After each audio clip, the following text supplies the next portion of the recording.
ஒரு நன்மை குறைவுபடாதுங்கிற வசனம் எனக்கு ரொம்ப பிடிக்கும். அடிக்கடி அதை குறித்து நான் தியானிப்பேன். அப்ப கர்த்தரை தேடினா ஒரு நாள் கஷ்டப்பட்ட மறுநாளிலே ஒரு மேன்மை.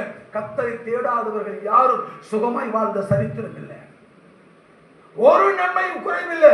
கர்த்தரை தேடல, சோகம் இருந்துச்சு, சோறு இருந்துச்சு, நல்ல இடம் இருந்துச்சு, கர்த்தரை தேடாம விட்டாங்க. எல்லாம் அவர்களை விட்டு எடுபட்டு போய் ஒரு அடிமையாய் வாழக்கூடிய அளவிற்கு அவர்கள் வாழ்க்கை அடிமைத்தனத்தின் பாதைக்குள்ளே போனச்சு. அன்பான கர்த்தருடைய பிள்ளைகளே, இந்த வசனத்திலே நாம் என்ன தெரிந்து கொள்கிறோம்?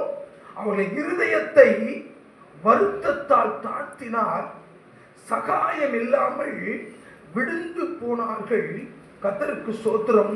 அந்தகாரத்தை ஆண்டவர் கட்டளையிட்டார், மரண இருளை ஆண்டவர் கட்டளையிட்டார், ஒடுக்கத்தை ஆண்டவர் கட்டளையிட்டார், இரும்பில் கட்டுண்டு கிடக்கக்கூடிய அளவுக்கு ஆண்டவர் காரியத்தை வாய்க்க செய்தார். காரணம், தேவனுடைய வார்த்தைக்கு விரோதமாய் கலகம் பண்ணி உன்னதமானவருடைய ஆலோசனையை அசட்டை செய்தார்கள். புரிஞ்சுக்கிட்டீங்களா?